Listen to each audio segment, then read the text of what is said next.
The Intersystem Combat Academy had many rules, but the most important one wasn't written in any manual. Never let the humans look boring. Unfortunately for Corithvelthane, nobody had bothered explaining this to him before he decided to demonstrate Vexry superiority during third-period cultural exchange sparring. The gymnasium buzzed with the particular energy that comes from putting dozens of adolescent apex predators in the same room and calling it education. Instructor Keth9 clicked his mandibles approvingly as he surveyed the controlled chaos. The Nari cadets practiced their signature whip strikes against holographic targets, their scaled tails leaving ionized trails in the air. A cluster of Morganti younglings worked through formation tactics, their collective telepathic chatter creating a low harmonic hum that made the more sensitive species wince. And then there was Marcus Chen, the sole human representative, stretching with the focused intensity of someone who knew he was being watched. "Look at the pink thing," Corith rumbled to his podmate Vec, both Vexry towering nearly 3 meters even in their adolescent forms. "Instructor says we must learn from each species' combat doctrine. What could we possibly learn from something that breaks if you breathe on it wrong?" Vec's throat sac inflated with amusement. "Perhaps how to be more gentle with our food." The comment drew appreciative growls from nearby Vexry cadets. Marcus continued his stretches, apparently oblivious to the discussion about his structural integrity taking place 6 meters away. This was either impressive focus or spectacular stupidity, and the betting pools hadn't yet determined which. "Attention, larvae." Keth9's voice cut through the ambient noise like a plasma torch through tissue paper. "Today's exercise focuses on adaptive response under stress. You will be paired with partners from different species classifications. The objective is not to demonstrate dominance, but to understand how different evolutionary pressures create different tactical approaches." A collective groan rose from the assembly. The Vexry particularly despised exercises that didn't end with something bleeding. "Corithvelthane," the instructor continued, consulting his datapad with what might have been malicious glee, "you're paired with Cadet Chen." The gymnasium fell silent except for the soft whir of environmental systems. Even the Morganti stopped their telepathic chatter. Marcus looked up from his stretches and offered a polite nod. "Looking forward to working with you." Corith stared down at the human, trying to process the disconnect between what his eyes saw and what his brain insisted should be cowering in terror. The human barely reached his chest plates, possessed no visible natural weapons, and had skin so thin you could see the circulatory system beneath it. This was supposed to be a challenge. "This is insulting," Corith declared, loud enough for the entire gymnasium to hear. "I am descended from the apex hunters of Vexa Prime. My lineage has conquered 17 systems. And you want me to spar with this?" Marcus tilted his head thoughtfully. "I can see how that might seem unfair. Would you prefer if I used both hands, or would that make it too easy for you?" The silence deepened. Several alien cadets later claimed they could actually hear Corith's ego deflating. "Both hands." Corith's voice climbed half an octave. "You think your soft little appendages could pose any threat to positions?" Keth9 barked, clearly recognizing the signs of an impending diplomatic incident. "Remember, controlled contact only. This is an exercise in technique, not a blood match." The two cadets moved to the center of the sparring circle. Standard Academy protocol called for a formal acknowledgement between partners, but Corith was already calculating the most efficient way to demonstrate why humans had no business sharing breathing space with proper warriors. "Ready position," the instructor called. Marcus raised his hands in a defensive stance that looked almost quaint compared to Corith's aggressive combat posture. The human's form was textbook perfect, every movement economical and precise, but textbook meant nothing when your opponent outweighed you by a factor of 4 and possessed claws that could punch through starship hulls. "Begin." Corith moved with the fluid grace of a born predator, his massive frame covering the distance between them in a single bound. He grabbed Marcus's extended left hand, intending to demonstrate proper submission techniques to the assembled crowd.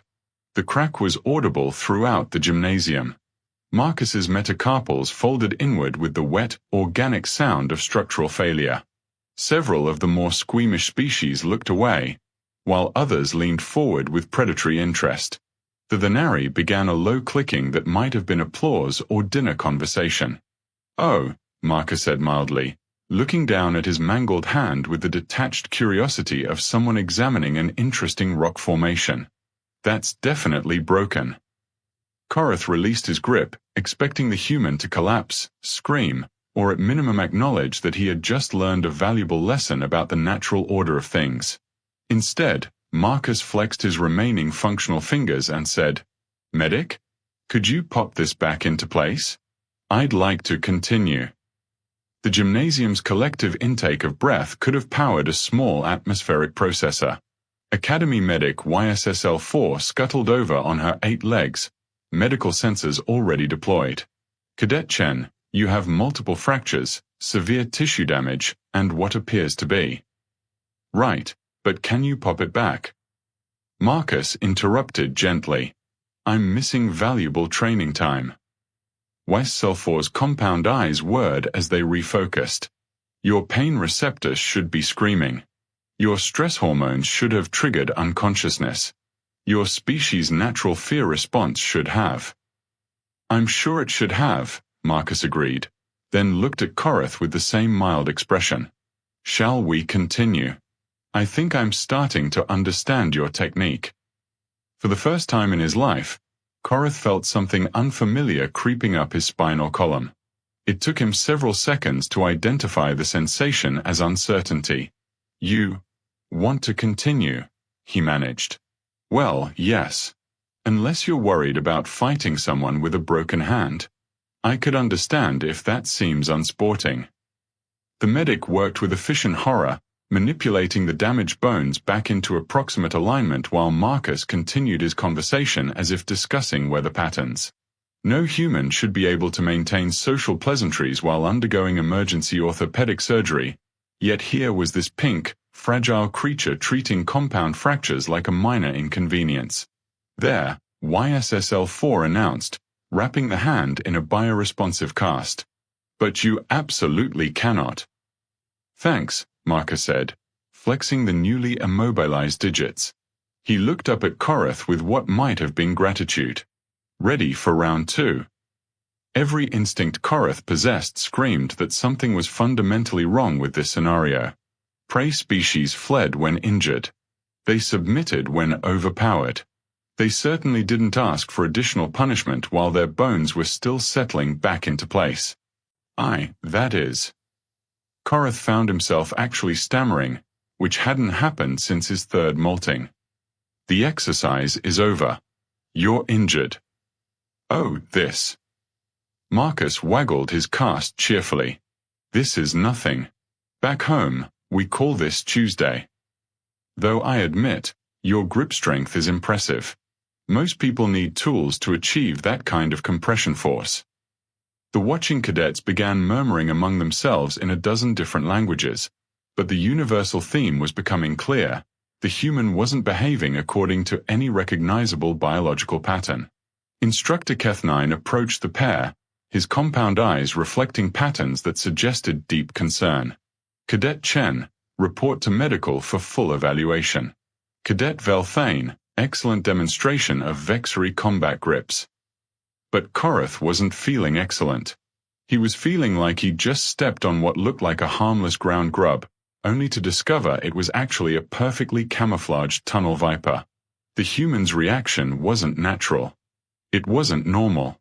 And most disturbingly, it wasn't finished. As the cadets dispersed to their next classes, Marcus paused beside Korath's towering form. "Thanks for the lesson," he said with genuine warmth. "I learned quite a lot about vexillary physiology today, particularly the pressure distribution across your digit joints. Very interesting biomechanics." And with that utterly mundane observation, delivered in the same tone one might use to discuss cafeteria food, Marcus Chen walked away, leaving Korath with the growing suspicion that he had just made the worst tactical error of his young life. The human, it seemed, had been taking notes. News traveled fast in a closed ecosystem populated by gossip-hungry adolescents from 4 to 7 different worlds, and by evening mess, Marcus Chen had achieved something no human had ever accomplished at the academy. He had become genuinely interesting. The cafeteria buzzed with cross-species chatter as cadets dissected the sparring incident with the enthusiasm of amateur xenobiologists. At the Venari table, Sekvel's tail twitched with excitement as he recounted the story for the 5th time. The bone made this sound, he clicked his mandibles in a wet staccato, and the human just said like someone had spilled juice on his uniform. Impossible, snorted Crix from her position at the Morganti collective table. The telepathic species rarely engaged in verbal gossip, but the human situation had broken several of their social taboos. Pain response is universal. Either your memory files are corrupted or you're fabricating for social status. Zeph III, representing the crystalline hegemony worlds, chimed in with harmonics that translated roughly to skepticism. My species processes trauma through mineral restructuring. Even we exhibit distress indicators when damaged. What evolutionary pressure creates pain immunity? The debate might have continued indefinitely if not for the arrival of Korath and his Vexary podmates. The towering warriors approached their designated protein station with less swagger than usual, which several observant species noted with interest. Korath. Sekvel called out, apparently immune to self-preservation instincts. Demonstrate the grip technique again. Use the nutrition dispenser. Shut your feeding orifice, Korath growled, but his hearts weren't in it. He'd spent the afternoon reviewing academy databases, searching for any reference to human pain tolerance or combat doctrine. The results had been frustratingly sparse and unhelpfully contradictory. Vec noticed his pod leader's distraction. Still brooding about the pink thing? You broke its manipulator appendage. Mission accomplished. It asked for more, Korath muttered, stabbing his nutrient paste with unnecessary violence. Prey doesn't ask for more. Maybe it's defective, suggested Jorth, the youngest of their pod. Genetic malfunction in the fear centers. My cousin fought a brain-damaged scree once. Similar behavior patterns. The conversation was interrupted by a commotion from the equipment bay adjoining the cafeteria. Maintenance drones scurried about while academy staff examined what appeared to be a catastrophic failure of a grip strength testing machine. Attention cadets, announced Supervisor Neth Prime over the intercom system. The biomechanical assessment station has experienced a technical malfunction. Any cadets who utilize this equipment today should report for medical evaluation. Korath felt his throat sac constrict. He had used that machine. After lunch. Alone. The grip strength tester was designed to handle forces up to 8,000 pounds per square inch, enough to safely assess every known species in the academy. It shouldn't have been capable of what he was looking at through the viewing port.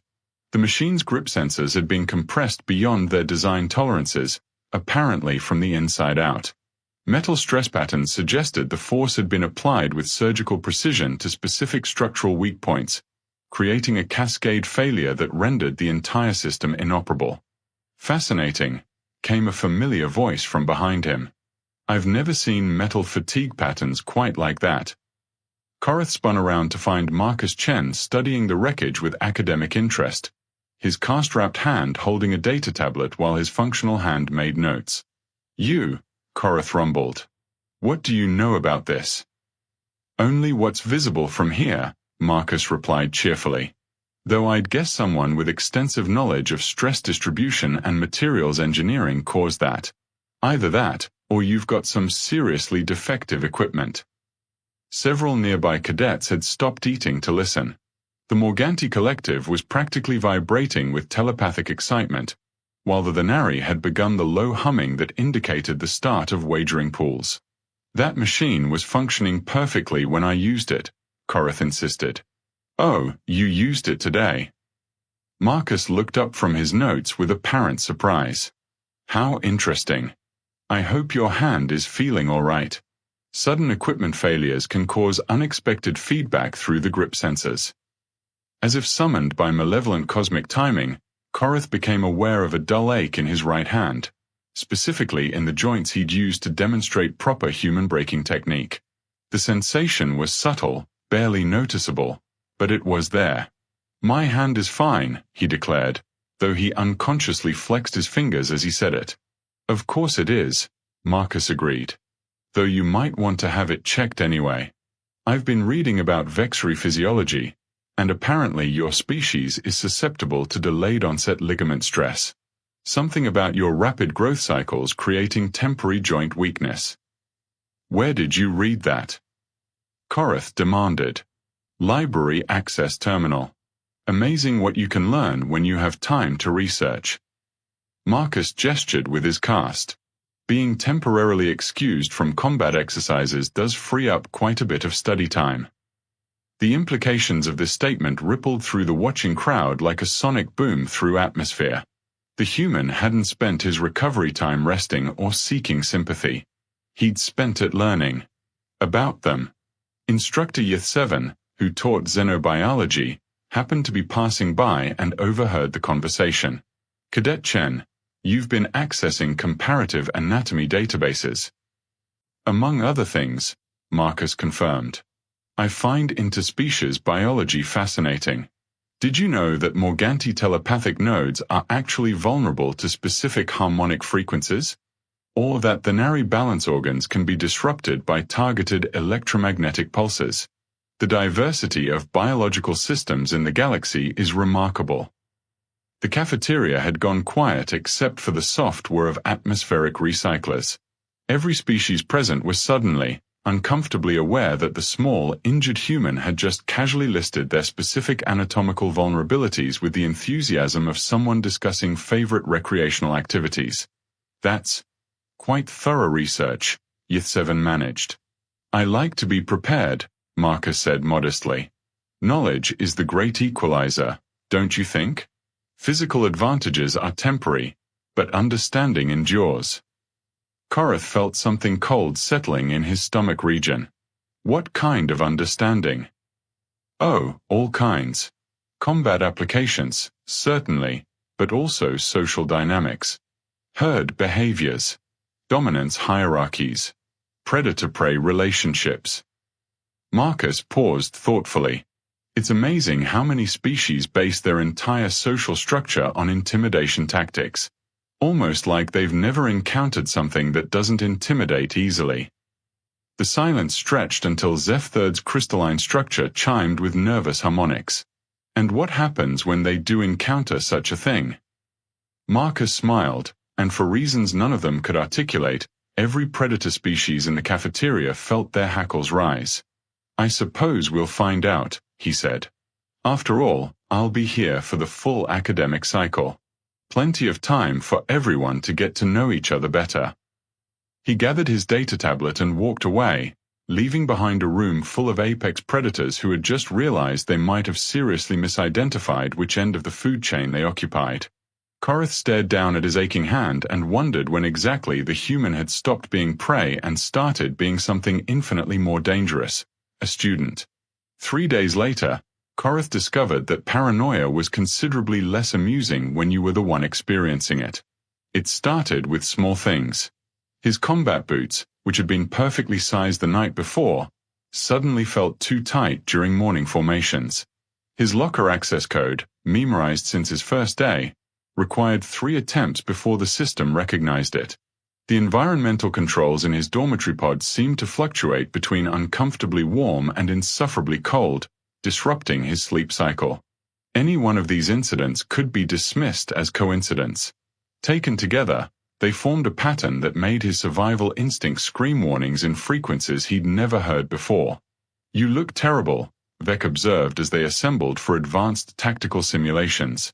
"When did you last achieve proper rest?" "The climate system is malfunctioning," Korath muttered, then immediately regretted sharing even that much information.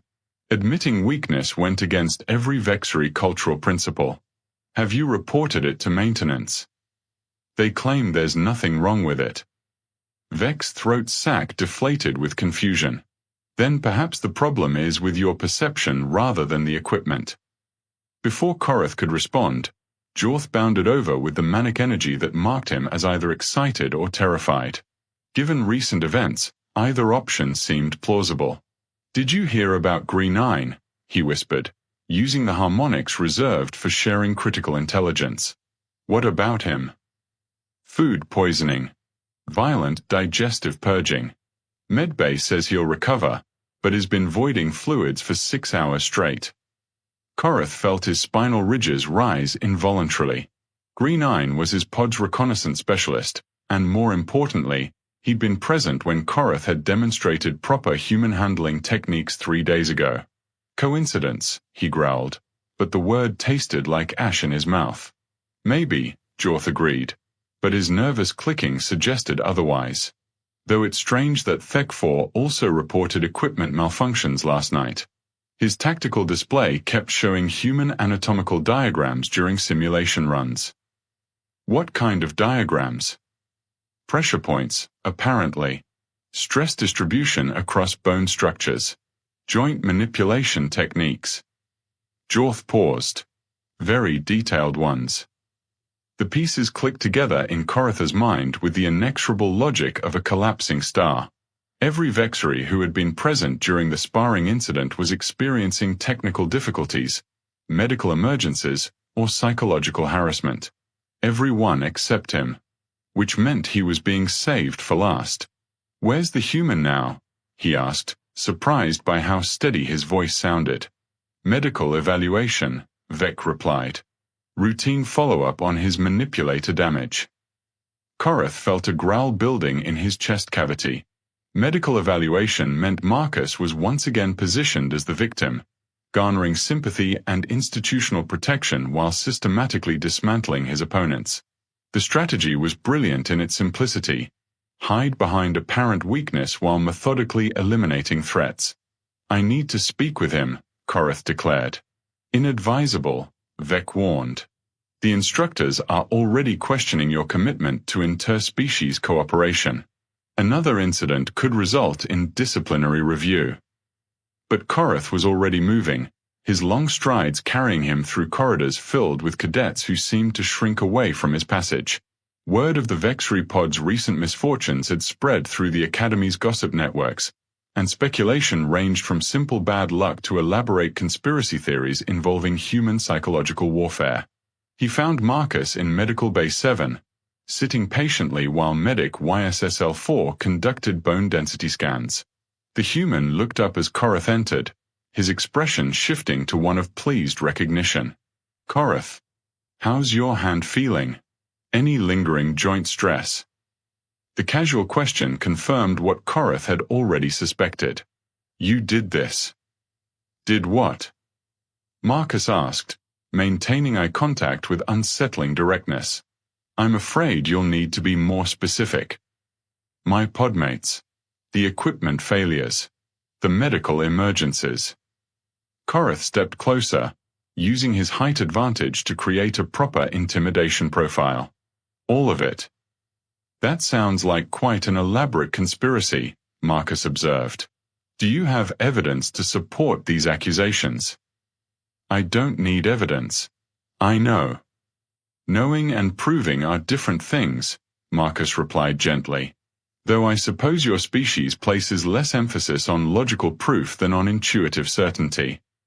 Medic YSSL-4 looked up from her scanners, compound eyes whirring with concern.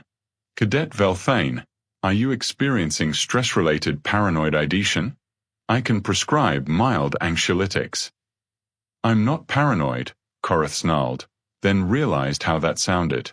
"Of course not," Marcus agreed. "Paranoia implies irrational fear. Your concerns seem perfectly rational to me."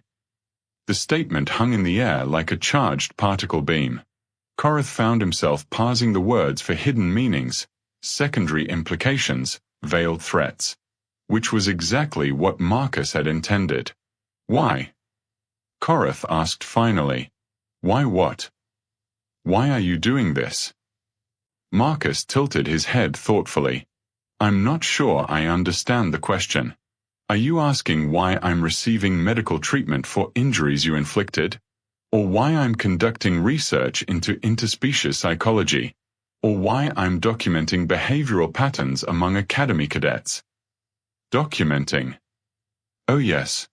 I'm keeping very detailed records. Sleep disruption effects on vexillary cognitive function. Stress responses to perceived threats. Group dynamics under pressure. Marcus gestured to his cast. Having a legitimate medical excuse to spend time in various academy facilities has been quite educational. Korath felt something fracture in his understanding of the situation. This isn't revenge. Revenge? Marcus seemed genuinely puzzled. Why would I seek revenge? You provided me with exactly what I needed. What you needed for what? My thesis project, of course. I'm studying predator-prey relationship dynamics in mixed-species environments. Your pod volunteered to be my test subjects the moment you decided I was prey. The medical bay spun slightly around Korath's visual field. Test subjects. Willing participants. Technically. I never asked you to demonstrate dominance behaviors or establish territorial hierarchies. You did that entirely on your own initiative. Marcus's smile was warm and entirely terrifying. Though I'll admit, your responses have exceeded my most optimistic projections. Cadet Chen, Medic YSSL-4 interrupted.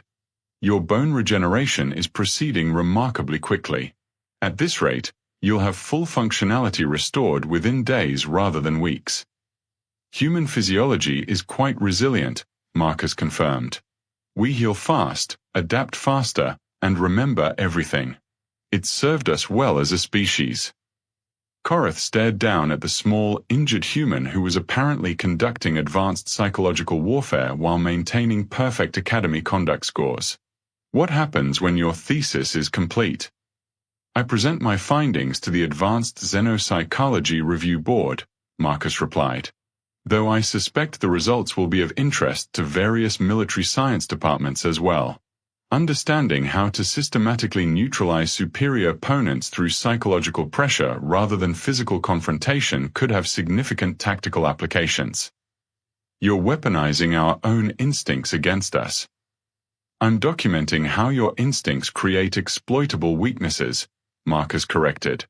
The weaponization is just a practical application of the research. Korath felt his worldview performing structural realignments that would have impressed a quantum engineer. The human wasn't prey pretending to be a predator.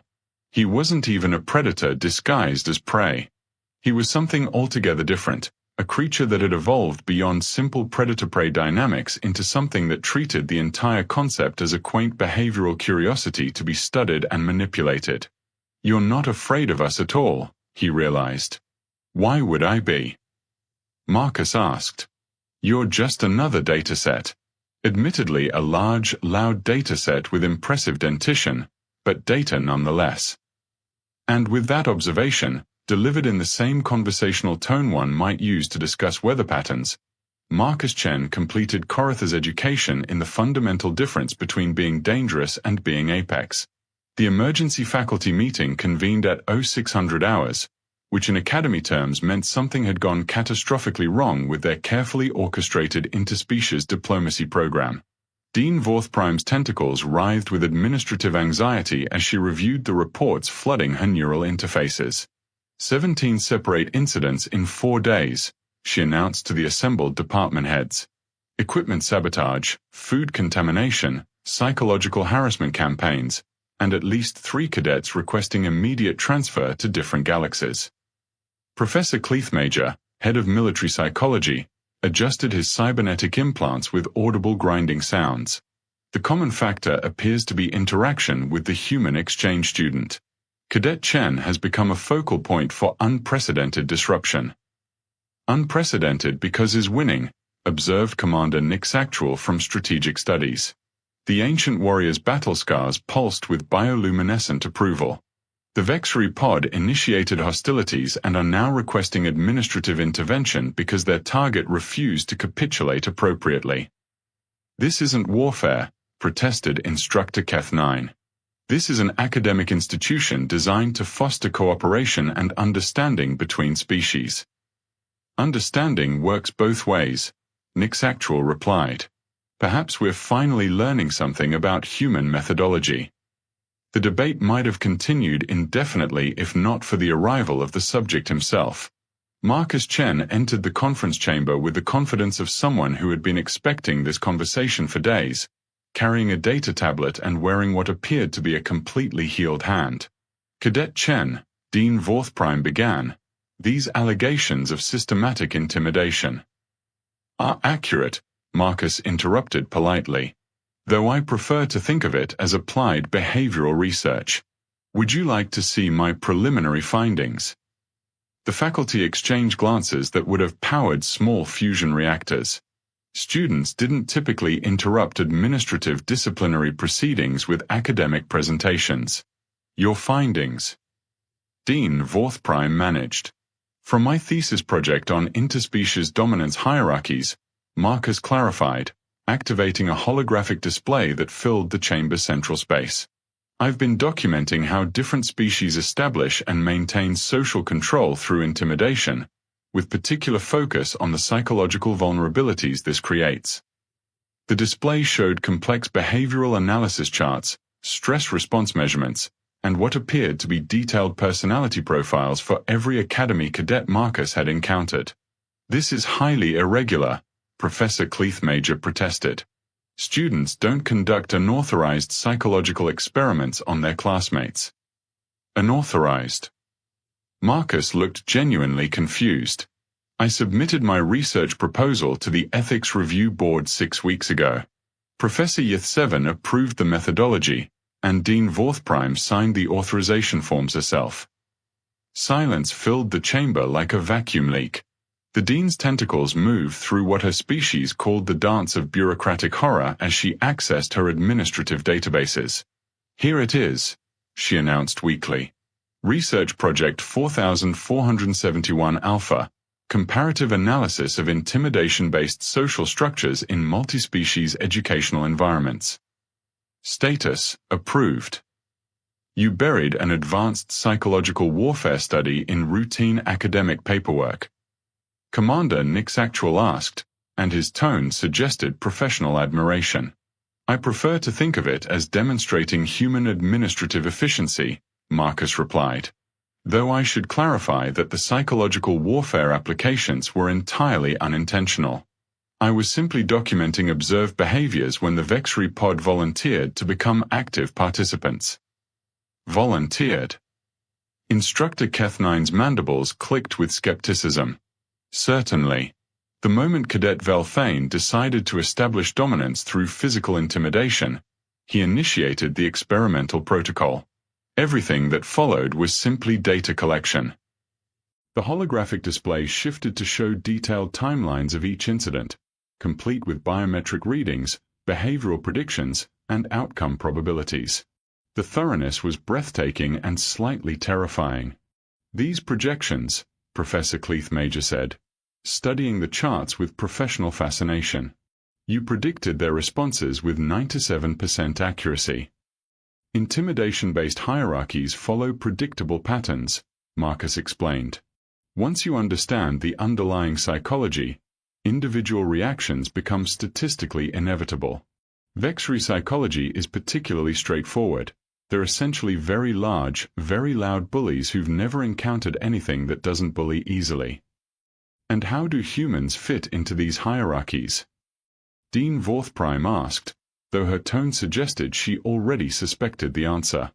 We don't, Marcus said simply. Human social structures aren't based on intimidation or physical dominance. They're based on adaptability, cooperation, and what you might call strategic patience. We don't need to be the biggest or strongest because we're very good at making bigger, stronger things work for us instead. Commander Nick's actual leaned forward. Elaborate. Take Cadet Velthane's pod. They operate on pack dynamics where physical superiority determines social position. But what happens when you introduce something that doesn't acknowledge their superiority as relevant? Something that treats their displays of dominance as data points rather than threats? Cognitive dissonance, Professor Cleithmajor supplied. Their entire worldview becomes unstable. Exactly. And unstable systems are remarkably easy to manipulate if you understand the stress points. Marcus gestured to his formerly broken hand. A single broken bone became the lever I used to dismantle their entire social structure. Your hand, Dean Vorthprime observed. It appears to have healed with unusual rapidity. Human bone regeneration is quite efficient, Marcus confirmed. Though I should mention that it was functionally healed within 18 hours of the initial injury. I maintained the facade of disability because it provided excellent cover for my research activities.